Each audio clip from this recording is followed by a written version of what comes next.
बिस्मिल्लाहिर्रहमानिर्रहीम। अस्सलामु अलैकुम। आज हम इन्वायरमेंटल बायोलॉजी के लेक्चर नंबर 9 को डिस्कस करेंगे।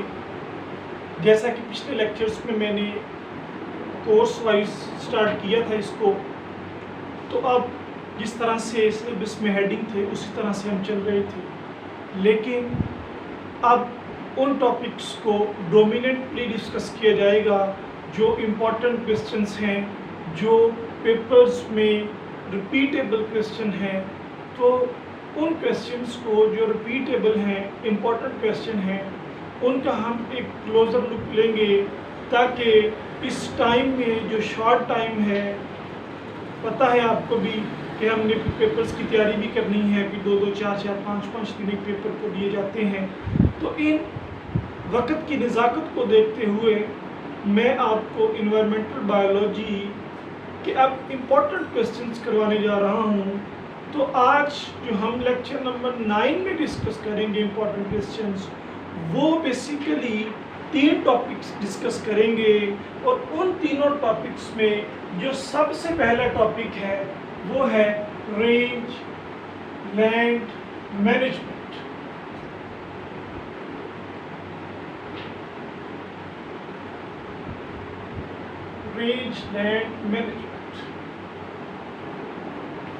Range land management basically it is the one important topic of our course. So what is the meaning of the range land? Then we see the management of its. What is the range land? Range land basically it is the part of land, it is the part of earth which is managed by the grazing animals. ऐसा ज़मीन का हिस्सा जिसको manage किया जाए bye grazing to lands, यानी कि जो ग्रेजिंग एनिमल्स हैं उनके ज़रिए से जिस लैंड को मैनेज किया जाए, और फिर by the grazing we obtain a maximum life stock, यानी कि वो जो एनिमल ग्रेज कर रहे हैं उनसे एक आउटपुट लेने के लिए, मैक्सिमम लाइफ स्टॉक की यील्डिंग के लिए, मैक्सिमम लाइफ स्टॉक होगा तो मैक्सिमम मीट होगा, मैक्सिमम मीट होगा तो मैक्सिमम वूल यानी कि जो खालें हैं वो होंगी, और इसी तरह दूध वगैरह जो हम इस्तेमाल करते हैं। तो रेंज लैंड बेसिकली मैंने आपको बताया ये ऐसी लैंड है जो मैनेज की जाती है ग्रेजिंग एनिमल्स के जरिए। ग्रेजर हम इसको लिख लेते हैं, ग्रेजिंग एनिमल्स को जो ग्रेजर्स के जरिए से मैनेज की। अब मैनेज का मतलब ये है कि फॉर एग्जांपल कोई भी पार्ट ऑफ लैंड है, वहाँ पर घास का वसी मैदान है, और वो घास एक वाइल्ड घास है, वाइल्ड ग्रास है, और वहाँ पर वो बहुत ज़्यादा उगी हुई है, लेकिन वहाँ पर कोई भी एनिमल नहीं है। अब एनिमल्स को लेना और लेकर उस जगह पर जाना और वहाँ पर जाकर एनिमल की ग्रेजिंग करवाना, और ग्रेजिंग करवा के मैक्सिमम लाइफ स्टॉक प्रोड्यूस करना, that will be the range land management. और जो घास का मैदान है that will be the range land. अब रेंज लैंड की मैनेजमेंट, हमने ग्रेजिंग एनिमल्स वहाँ पर छोड़े, मैक्सिमम लाइफ स्टॉक प्रोड्यूस हुआ, मैक्सिमम लाइफ स्टॉक प्रोड्यूस हुआ। इसका मतलब जनाबे वाला ये है कि जब एनिमल्स ज़्यादा हो जाएंगे तो एक लेवल ऐसा आएगा कि हम उस ज़मीन पर जहाँ पर बहुत ज़्यादा ग्रास थी, हम उस सारी ग्रास को खो देंगे अगर हमने उसको मैनेज न किया। तो management by grazing land, grazing animals, तो मैनेजमेंट फ्रॉम ग्रेजिंग एनिमल्स, ये दो चीज़ें हैं। जब ग्रेजिंग एनिमल्स सारी की सारी घास को खा जाएंगे तो इसका मतलब ये मैनेजमेंट नहीं है। अब यहाँ पर ये देखना है कि जब एनिमल्स को मूव करवाया एक प्लेस पर, वहाँ पर जब देखा कि अब ये ग्रास एक इक्वल अमाउंट में आ गई है। अब इस ग्रास को पैदा होने के लिए, बढ़ने के लिए, स्प्रेड होने के लिए अब वक्त चाहिए। फर्दर ग्रेजिंग इसको बिल्कुल ही एक्सटिंक्ट कर देगी। तो फिर ऐसी वक्त में उन एनिमल्स को मूव करवाया जाए किसी और लैंड की तरफ। That will be also the managed to the land and it is the managed of the range land. ये इसका बेसिकली एक ओवरव्यू था जो मैंने आपको दिया कि रेंज लैंड किसको बोलते हैं। अब रेंज लैंड जो है बेसिकली ये कौन कौन सी जगह हो सकती है। रेंज लैंड बेसिकली ये कौन कौन सी जमीन के हिस्से हो सकते हैं। एक लफ्ज ज़हन में रखना है, ग्रेजर या फिर ग्रेजिंग एनिमल्स का, ठीक है। एक ही बात है ग्रेजिंग एनिमल्स का।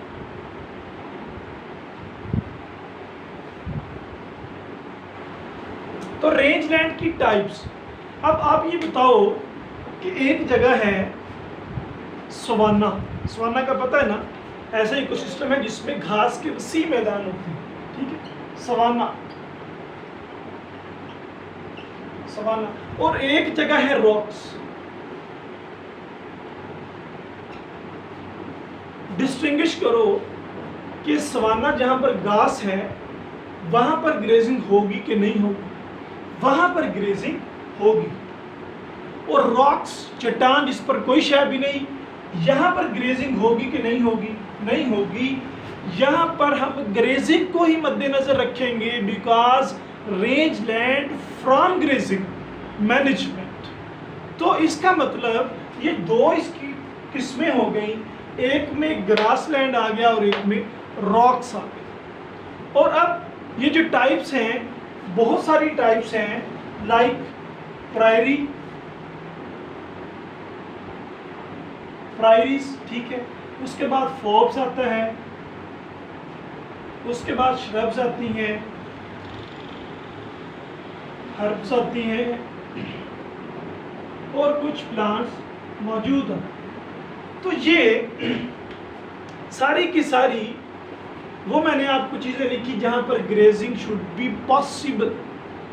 And the rock is the part of area where there is no vegetation, where there is no grass, so it is not managed by the grazing animals, so it is not considered as the range land। ये range land नहीं है, बल्कि ये सारी की सारी range lands होती हैं। अब मैं आपको बताऊंगा कि जो range lands हैं ये कौन कौन सी होती हैं। सबसे पहले लफ्ज आता है प्रायरी का। राइट, प्रायरी किसको बोलते हैं? प्रायरी बोलते हैं घास वाली जगह को, जहां पर स्वाय घास के कुछ भी ना हो। क्या हो? स्वाय घास के कुछ भी ना हो। Only on the grass is present at that area. ऐसी जगह को प्रायरी बोलते हैं। और इस जगह पर ग्रेजिंग ऐसे करवानी है कि इसको मैनेज भी रखना है, इसको डिस्ट्रॉय नहीं करना। अब मैनेजमेंट का एक प्लान है, वो हम इसके बाद पढ़ने जा रहे हैं। तो प्रायरी ऐसी रेंज लैंड है जिसमें ग्रास होती है और इसको मैनेज किया जाता है। और प्रायरी बेसिकली यहाँ पर जो टेम्परेचर होता है वो टेम्परेट होता है, मॉइस्चर होता है, ठीक है।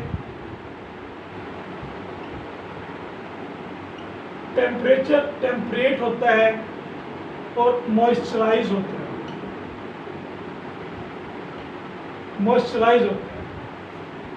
प्रायरी में। और ये प्रायरीज बेसिकली जो प्योर ग्रासेस हैं ये किधर पाई जाती हैं? ये पैम्पस में पाई जाती हैं,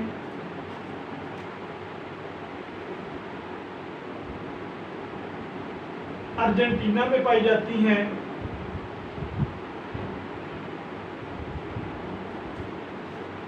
साउथ अमेरिका में पाई जाती हैं,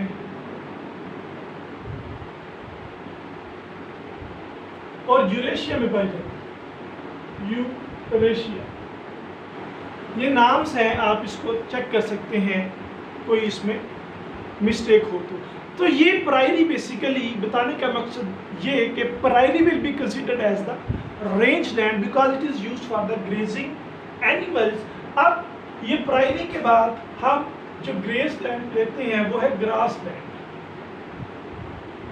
ग्रास लैंड, अब ग्रास लैंड में ग्रास के साथ साथ छोटे प्लांट्स भी पाए जाते हैं, हर्बेशियस भी पाई जाती हैं। यहाँ पर ग्रास लैंड में ग्रास भी मौजूद है प्लस हर्ब्स भी मौजूद है। हर्ब्स बोलते हैं ऐसे पौधे को जिसमें फर्दर स्टेम्स ना हो, ब्रांचेस ना हो, जैसे कि एक घास आपने देखी हो तो सीधी एक ही होती है, उसकी एक ही स्टेम है, बस उसकी कोई ब्रांचिंग नहीं है, उसको भी हर्ब बोलते हैं। और ग्रास के अलावा बहुत सारी हर्ब्स नेचर में पाई जाती हैं। तो ग्रास के अलावा वो सारी की सारी herbs that will be considered in the grass land, and this grass land basically is used for the grazing animals and it is known as the range land. अब ग्रास लैंड के बाद shrubs, shrub land. Shrub land किसको बोलते हैं? Shrub किसको बोलते हैं? शरब non woody plants को बोलते हैं। नॉन वुडी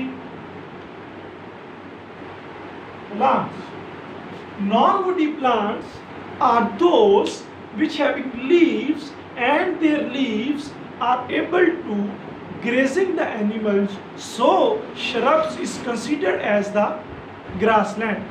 शरब का जो मायने है, शरब किसको बोलते हैं? झाड़ियों को। बुशेस आपने पढ़ा होगा, बुशेस झाड़ियों को, ये बेसिकली वो श्रब्स हैं। अब श्रब्स के बाद वुडी प्लांट्स, वुडी, ये थोड़ी सी अजीब बात लगेगी आपको। वुडी प्लांट्स हैं, वुडी प्लांट्स वो किस तरह यूज होते हैं ग्रेजिंग लैंड में?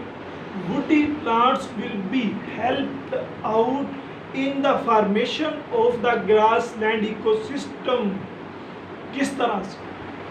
वुड जब बड़ी होंगे, दरख्त बड़े होके, अब वुडी लैंड बेसिकली उसको बोला जाता है जिसमें कोई फॉरेस्ट में फायर लगी हो, ठीक है, आग लगी हो, या कोई नेचुरल डिजास्टर हो, वहाँ पर वो दरख्त सूख जाए और वहाँ पर वहाँ का जो डिस्ट्रॉय हो जाए, लेकिन वहाँ पर woods a lot of amount में हो, या फिर ऐसे दरख्त हों जिन पर पत्ते बहुत कम हैं, कैनोपीज नहीं बनती, और वो एबल करते हैं लाइट को, सफिशिएंट लाइट को, that will be penetrate to the earth और रीच टू द अर्थ। जब वो अर्थ पे रीच करेगी, there will be the planting on the earth. जब प्लांटिंग अर्थ पे होगी, they will be used by the grazers. So this is the non-woody plant as a grazing land or the range land. तो woody plants तक हमने बात की है कि ये होती है बेसिकली रेंज लैंड्स। अब रेंज लैंड्स मैनेज करने के लिए एक प्लान तैयार किया जाता है, ठीक है, एक प्लान तैयार किया जाता है। प्लान, वो प्लान कौन सा है? वो प्लान इस तरह का है कि सबसे पहला जो स्टेप है, that will be the deciding of the proper usage of the land. Proper usage of the land, इसका क्या मतलब है? Proper use of land. ये सारी बातें मैं अब नहीं लिखूंगा क्योंकि ये हमारी जो बुक है, बुक भी नहीं बल्कि नोट्स जो हैं जिसमें ओरिजिन ऑफ एटमॉस्फेयर से स्टार्ट होते हैं जो नोट्स फ्याजी बानू से, उसके पास ये इसी तरह से ही है, मैंने उधर से ही किया है बस। तो रेंज लैंड बेसिकली जो प्लान है deciding the proper use of the land, सबसे पहले प्रॉपर यूज यानी कि लैंड में ऐसे एनिमल्स को ग्रेज करवाना है जो उस लैंड में मौजूद वेजिटेशन के मुताबिक एबल हो। ऐसा नहीं करना कि वहाँ पर बुशेस हैं, झाड़ियाँ हैं और वहाँ पर जाके रैबिट्स को छोड़ दो और रैबिट्स बेचारे ऊपर झाड़ियों में कहाँ खाते फिर। सही जो एनिमल है उसकी फाइंडिंग करना, ये proper use of the land है। उसके बाद अगर लैंड में 100 एनिमल्स की जगह है तो उस लैंड में 100 एनिमल्स को रखना प्रॉपर यूज है, 200 को रखना मिस यूज है, डिसयूज है, इम्प्रॉपर यूज है। तो ये प्लान का सबसे पहला हिस्सा, there will be a sufficient amount of the animals, there will be the true kind of the animals, and there will be the basically a not large number of the animals which eliminate the foliage from the area. Then the next plan is that we increases the foliage rate, increases the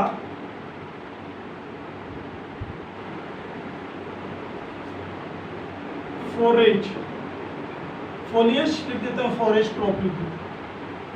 अब forage का मतलब होता है अगर अकेला हो search करना, food के लिए कोई भी एनिमल या प्लांट सर्च करे और देर तक सर्च करे, that will be the forage. अब यहाँ पर लफ्ज़ है फोरेज क्रॉप।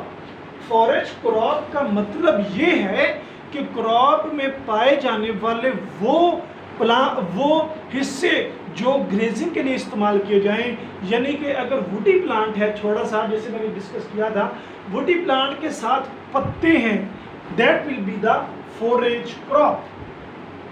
वो जो पत्ते होंगे जो खाने के काबिल होंगे वो बेसिकली फोरेज क्रॉप। अब इस क्रॉप को इंक्रीज करना किस तरह से कर सकते हैं भाई? इस क्रॉप को इंक्रीज करना है बाय डिफरेंट मेथड से, इरिगेशन से, फर्टिलाइजेशन से, सीडलिंग से। ठीक है, कैसे मेथड करना है कि फॉरेज क्रॉप को इंक्रीज करना है, वहां पर फर्टिलाइज डालो, ठीक है, वहां पर फर्टिलाइजेशन डालो, वहां पर और पौधे उगाओ, वहां पर इरिगेशन करो, प्रॉपर इरिगेशन। और आज के दौर में आपको पता है कि फर्टिलाइजर्स इस्तेमाल करके, सीडिंग के जरिए, इरिगेशन के जरिए क्या हमको बेहतरीन crops, a large number of crops हासिल नहीं होती। तो यही इसका प्लान है कि इंक्रीज द फोरेज, यानी कि उस क्रॉप को इंक्रीज किया जाए। किस तरह से किया जाए? इन मेथड्स के जरिए से किया जाए। अब जो नेक्स्ट स्टेप इसमें होगा वो ये होगा कि the animal prevent from the dispersing.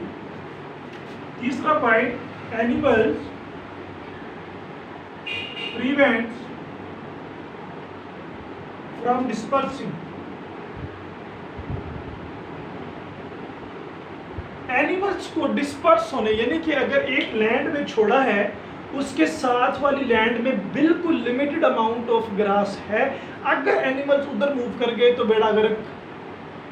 ठीक है, अगर उधर चले गए तो वहां पर वो बिल्कुल एलिमिनेट कर देंगे। तो एनिमल्स को डिस्पर्सिंग से कैसे बचाया जा सकता है? कोई आइडिया? हाँ बिल्कुल, there will be adoption of the fences. यहाँ पर फेंसेस जिसको बाड़ बोलते हैं, बाड़े लगा दो जहाँ पर एनिमल छोड़े हैं उनके इर्द गिर्द एक बाड़ सी लगा दो कि एनिमल्स वहाँ से मूव आउट ना कर सके। और फिर इसके बाद जो प्लान का हिस्सा है वो है basically production of the maximum life stock. Production of maximum life stock. लो जी, ये बेसिकली सारे का सारा निचोड़ है ये स्टेप के, ये सारे का सारा प्लान हम इसलिए करते हैं production of the maximum life stock, कि हमारे जानवर बड़े, फले फूले और हमारी जो बढ़ती आबादी है इसकी ज़रूरियात को पूरा करें। तो ये basically is the key element in the plan of the range land management. तो मैक्सिमम लाइफ स्टॉक प्रोडक्शन किस तरह से हुआ करती है, उसकी देखभाल करके। किसकी? जो ग्रेजिंग एनिमल्स हैं उनको कोई डिजीज तो नहीं, अगर कोई डिजीज है उसका कोई हल निकालें या उन एनिमल्स को अलहदा करें। तो ये बेसिकली हमारा ऑब्जेक्टिव भी है प्लान के साथ साथ, प्लान का जो पॉइंट है उसके साथ साथ हमारा ऑब्जेक्टिव भी। तो ये था बेसिकली रेंज लैंड और इसकी management by adoption of plan. और उस प्लान के मैंने आपको पॉइंट्स लिख दिए। समरी करता हूँ, रेंज लैंड क्या होती है। रेंज लैंड ऐसी लैंड होती है जिसको ग्रेजिंग एनिमल्स के ज़रिए से मैनेज किया जाता है। अब रेंज लैंड मैनेजमेंट में कितनी तरह की टाइप्स, किस किस हिस्से को हम रेंज लैंड कह सकते हैं? ऐसे हिस्से को जहाँ पर ऐसी चीज़ें हों जिस पर एनिमल्स ग्रेज कर सकें, खा सकें, वो ग्रेज लैंड्स होती हैं, वो रेंज लैंड्स होती हैं। और जो ऐसी जहाँ पर कुछ ना हो, रॉक्स जैसे मैंने बताया, वो रेंज लैंड नहीं होती बल्कि वो बैरन लैंड्स होती हैं, बंजर ज़मीनें होती हैं। ठीक है, बैरन लैंड वो बंजर ज़मीनें होती हैं जैसा कि आजकल भी है। तो इसके बाद मैंने आपको क्या बताया कि रेंज लैंड्स कौन कौन सी हैं। प्रायरी जहाँ पर सिर्फ ग्रास हो, ग्रास लैंड जिसमें ग्रास के साथ हर्ब्स हों, फिर श्रब्स जिसमें ग्रास हर्ब्स के साथ कुछ ना कुछ श्रब्स भी, झाड़ियाँ भी हों। उसके बाद नॉन वुडी प्लांट्स और फिर उसके बाद वुडी प्लांट्स। फिर उसके बाद प्लान बताया, प्लांट्स के पार्ट्स बताए कि सबसे पहले हम डिसाइड करेंगे प्रॉपर एनिमल्स की नंबर्स को, एनिमल्स की टाइप्स को, फिर उस पर फीड करवाएंगे। उसके बाद मैंने आपको बताया कि हम एनिमल्स को इंक्रीज करेंगे, फॉरेज क्रॉप्स को, यानी कि जो एनिमल्स खा रहे हैं उसको इंक्रीज करेंगे by different methods like seeding, like irrigation etcetera. उसके बाद बताया कि हम उनको स्प्रेड होने से बचाएंगे। उसके बाद मैंने आपको बताया कि हम किस तरह से मैक्सिमम लाइफ स्टॉक की प्रोडक्शन कर सकते हैं। तो ये था हमारा basically range land management.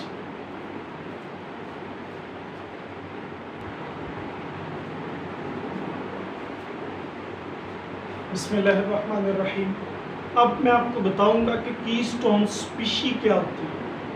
Keystone species basically is the key species of the ecosystem. की किसको बोलते हैं? सबसे जो इम्पोर्टेंट थिंग हो एक ग्रुप में उसको की बोलते हैं। जैसा कि मुख्तलिफ मेथड्स में बताया जाता है कि ये इसका की एलिमेंट है। जैसे लाइफ है, लाइफ का की यूनिट, ठीक है, लाइफ का जो की एलिमेंट को सेल, जिसको हम structure and functional unit of cell बोलते हैं, वो सेल है। अब सेल में एक की एलिमेंट मौजूद होता है जो ऑक्सीजन है, ठीक है, जो सबसे ज़्यादा इम्पोर्टेंट रोल प्ले करता है इंसान को जिंदा रखने में। तो हर एक वो चीज़ जो अपने जैसी चीज़ों से थोड़ी सी इम्पोर्टेंट हो उन जैसी, नहीं समझ, यानी कि कोई चीज़ ऐसी हो, कोई ग्रुप हो, उसमें इम्पोर्टेंट हो एक ऑर्गेनिज्म, वो की ऑर्गेनिज्म है, और बाकी सारे के सारे ऑर्गेनिज्म आम ऑर्गेनिजम्स हैं। या फिर you can lee the species which control whole of the ecosystem, this is known as the ecosystem species। और इस स्पीशी के डिस्टर्ब होने से पूरा इकोसिस्टम डिस्टर्ब हुआ करता है। ये ketone species basically this concept is that developed by Penn, Robert Penn, Walburn in 1969। Robert Payne developed the keystone species, and according to the Robert Payne, the species which maintain the ecosystem या the species which maintain the community structure, this species is known as the keystone species। लफ्ज़ पे गौर करो, a species that maintain the structure of community. It is known as the keystone species. समझ नहीं है जनाबे वाला structure क्या होता है कम्युनिटी का।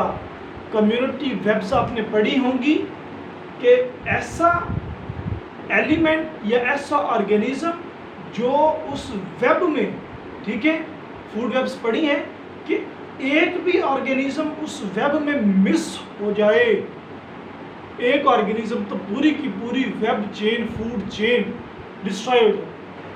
लेकिन बाज़ दफ़ा दो ऑर्गेनिजम्स भी मिस हों तो काम चलता है। जैसा कि फॉर एग्जांपल ग्रास है, ग्रास को कौन खाता है? रैबिट। ग्रास को और भी कौन खाता है? ये भेड़ बकरियां वगैरह हो जाए। अब रैबिट मिस होगा तो फूड चेन पर कोई असर नहीं पड़ेगा इतना ज़्यादा। लेकिन अगर सारे के सारे ग्रासलैंड्स एनिमल्स मिस होंगे तो फिर ऊपर सारा स्ट्रक्चर चेंज होगा। तो इसी तरह एक कीस्टोन स्पीशीज ऐसी स्पीशीज है जो अकेली रिमूव करने से, ठीक है, जो अकेली रिमूव करने से पूरे का पूरा कम्युनिटी स्ट्रक्चर रिमूव हो जाए। जैसे कि प्लांट इटसेल्फ आ कीस्टोन स्पीशीज। अगर प्लांट कोई रिमूव कर दिया जाए तो फोटोसिंथेसिस का अमल रुक जाए, फोटोसिंथेसिस का अमल रुक जाए, ऑक्सीजन बंद हो जाए, ऑक्सीजन बंद हो जाए, हमारे अंदर कमी हो जाए, प्लांट्स ना हो, खुराक ना मिले, इंसानियत तबाह हो जाए, पूरा निज़ाम में कायनात दरहम बरहम हो जाए। तो जैसे प्लांट इम्पॉर्टेंट है इसी तरह कुदरत में और भी बहुत ज़्यादा चीज़ें हैं जो इम्पॉर्टेंट है, जिनके रिमूव कर देने से कीस्टोन पूरा कम्युनिटी स्ट्रक्चर चेंज हो जाता है। बल्कि मैं तो कहा करता हूँ कि अल्लाह पाक ने अगर कायनात में मॉस्किटो मच्छर भी बनाया है तो उस वाहदहु ला शरीका लह की कसम मैं खाता हूँ कि उस मॉस्किटो का भी इस कम्युनिटी स्ट्रक्चर में मेंटेन करने में उसका रोल है। मॉस्किटो भी कम्युनिटी स्ट्रक्चर को कंट्रोल करते हैं।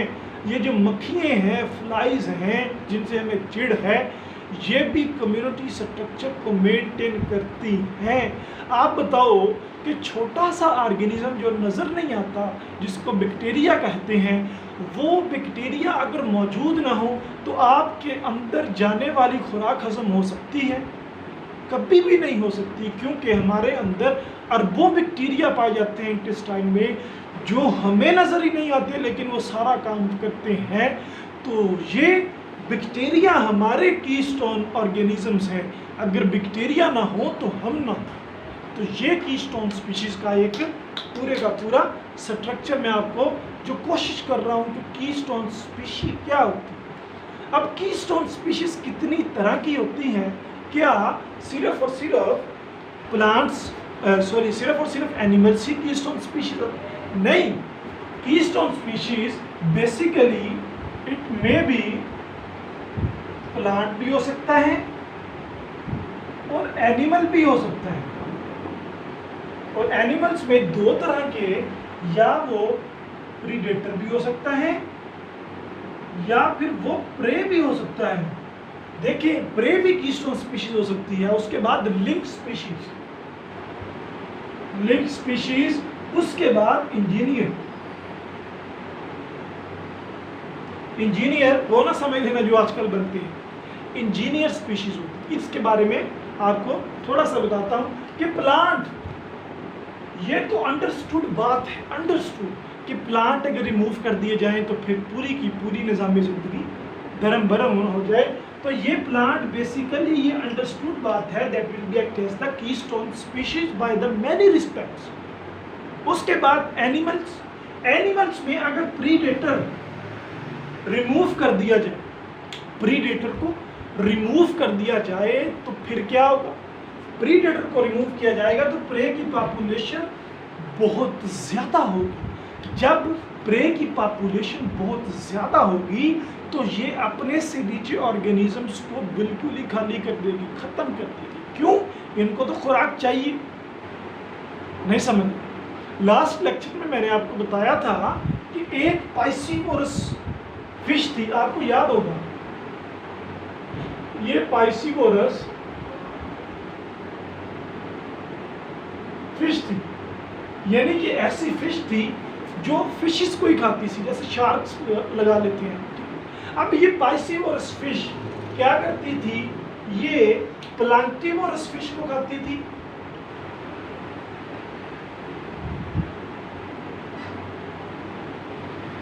प्लांक्टिवोरस फिश को खाती थी। वो प्लांक्टिवोरस फिश नेक्स्ट किसको खाती थी, वो लार्जर ज़ूप्लैंक्टन को खाती थी। लार्जर ज़ूप्लैंक्टन स्मॉलर को खाते थे, ठीक है, इनवर्टिब्रेट्स को खाते थे। और इनवर्टिब्रेट्स नीचे खाते थे फाइटोप्लैंक्टन को। फाइटोप्लैंक्टन से हमें मिलते थे न्यूट्रिएंट्स। तो ये सारे का सारा एक साइकिल चल रहा था। लेकिन अब फर्ज करो ये एक सिंपल है, अगर यहाँ से पाइसिवोरस को रिमूव कर दिया जाए, if we remove the piscivorous species, अगर यहाँ से इसको रिमूव कर दिया जाए, इफ रिमूव, तो फिर क्या होगा, जब इसको रिमूव किया जाएगा तो फिर ये फिशेस बहुत ज़्यादा अमाउंट में चली जाएगी, इसकी बहुत ज़्यादा क्वांटिटी होगी, बहुत ज़्यादा क्वांटिटी होगी, ये इन सब को एलिमिनेट कर देगी।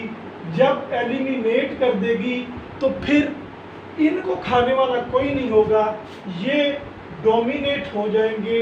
ये जब डोमिनेट हो जाएंगे तो फिर इन सब को खा जाएंगे, ये एलिमिनेट हो जाएंगे। और अब बताओ, फाइटोप्लैंक्टन जो खुराक बना रहे थे, phyto mean plant, plankton mean micro organism which present in the sea. तो जब वो प्लांट्स जो हमें न्यूट्रिएंट्स दे रहे थे एलिमिनेट हो जाएंगे तो क्या हम सरवाइव कर सकेंगे? और ये एलिमिनेशन क्यों हुई है?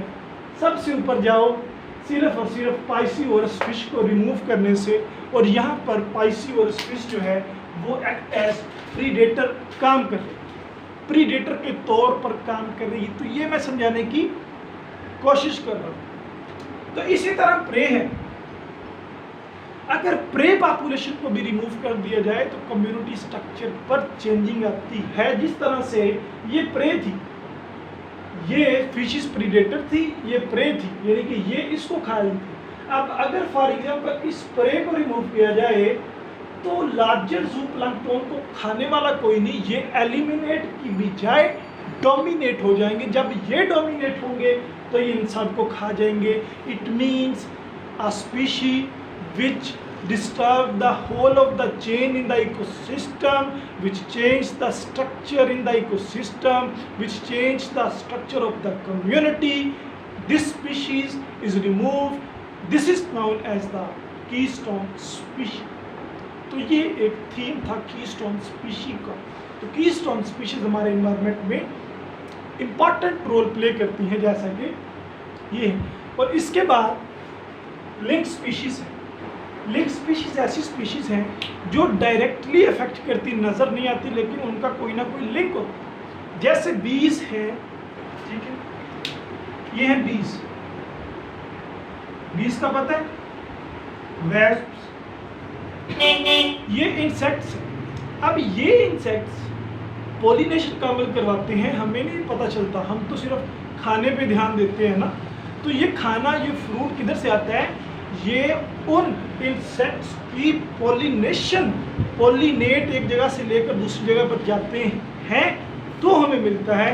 तो ये जो स्पीशीज है that will be the links between the different organisms in the environment. उसके बाद इंजीनियर हैं, ऐसे ऑर्गेनिजम्स भी हैं जो इंजीनियर हैं। इंजीनियर का काम क्या होता है?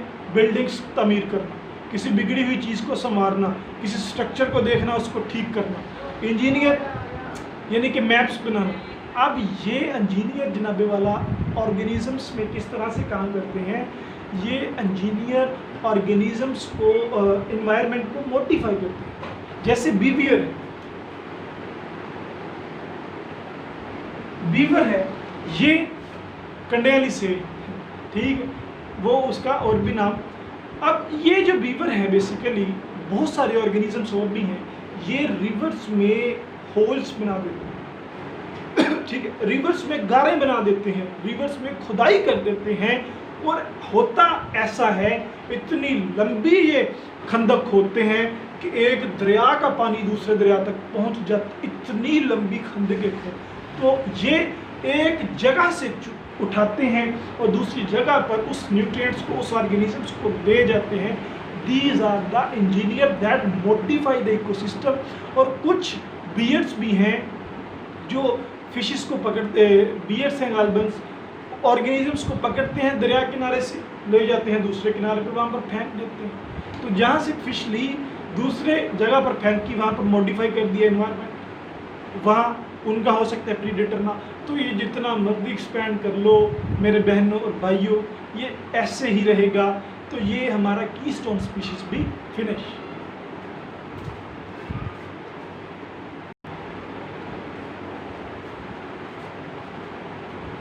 बिस्मिल्लाहिर्रहमानिर्रहीम। अब हम देखेंगे exotic species. Exotic non native, क्या कह रहा हूँ, exotic is the non native species. Non native समझनी है, आ गई हो। तो नॉन नेटिव का मतलब ये कि एक स्पीशी अपने नेचुरल इन्वायरमेंट में नहीं है, ठीक है। जैसा कि इंट्रोडक्शन ऑफ आईपीएम में या पूरी आईपीएम में इंटीग्रेटेड पेस्ट मैनेजमेंट में मैंने आपको पढ़ाया था कि ऐसे पेस्ट भी होते हैं, नुकसान देने वाले कीड़े भी होते हैं जिनके नेचुरल एनिमीज कहीं और मौजूद होते हैं और उनको वहाँ से उठाकर उस पेस्ट वाली जगह पे ला के धकेला जाता है। तो वो पेस्ट वाली जगह पर जब आते हैं, from its original position, from its natural positions to unnatural position, to exotic position, to non-native species position, to new position, वो उनकी अब वो जो ऑर्गेनिजम्स थे, ठीक है, नेचुरल एनिमीज थे, वहाँ पर वो ऑर्गेनिजम्स थे, लेकिन यहाँ पर जाकर वो ऑर्गेनिजम्स तो हैं लेकिन वो एग्जॉटिक ऑर्गेनिजम्स हैं, एग्जॉटिक स्पीशीज़ हैं, नॉन नेटिव स्पीशीज़ हैं। जैसा कि जैन is native to Gojra Pakistan, मैं गोजरा में रहने वाला हूँ, अब मैं नेटिव हूँ गोजरा का या फिर पाकिस्तान का, ठीक है। एक अब मैं चला जाता हूँ Canada, Canada is my non native place, Canada is my, समझने के लिए, is the new place, is the new place. तो इसी तरह, या Canada is my exotic place. तो इसी तरह स्पीशीज जब एक जगह से दूसरी जगह पर जाती हैं उसको बोलते हैं एग्जॉटिक स्पीशीज। तो ये एग्जॉटिक स्पीशीज जो हैं, ये अगर फॉर एग्जांपल नेचुरल एनिमीज हमने इंट्रोड्यूस करवाए पेस्ट को कंट्रोल करने में, लेकिन उन्होंने पेस्ट को कंट्रोल तो किया, लेकिन बाद में वो काम जो पेस्ट कर रहे थे उन्होंने खुद करना शुरू कर दिया। नुकसान से बचाने के लिए भेजे थे, अब वो नुकसान उन्होंने खुद करना शुरू कर दिया। ऐसी सूरत में exotic species will be convert into the invasive species. Invasive species, invasive species basically it is the exotic species that do harm, जो harm नुकसान पहुंचाने लग गई, और जो नुकसान नहीं पहुंचाने लगी उसको नॉन इन्वेसिव स्पीशीज बोला जाता है। नॉन इन्वेसिव स्पीशी या फिर सिंपली एग्जॉटिक स्पीशी। वो समझ आ रही है? तो ये है बेसिकली एग्जॉटिक स्पीशी। तो एग्जॉटिक स्पीशीज चूंकि इम्पॉर्टेंट है, एग्जॉटिक की आपने 4 से 5 एग्जांपल्स लेनी। फॉर एग्जांपल फिश, तिलैपिया, ये है फिश की एग्जांपल में आपको, मैं फिश की एग्जांपल लेता हूँ तिलैपिया कार्प की।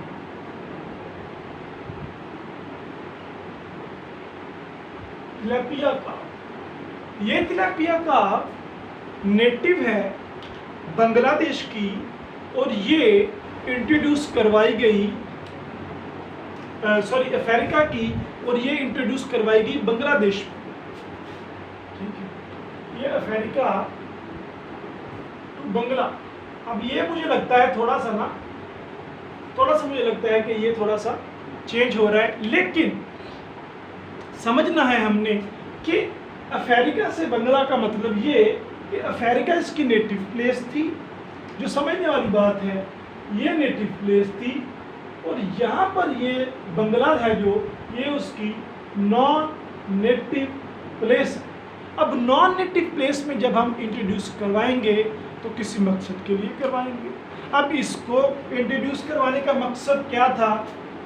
इसको इंट्रोड्यूस करवाने का जो मकसद था, जो ऑब्जेक्टिव था, वो ये था,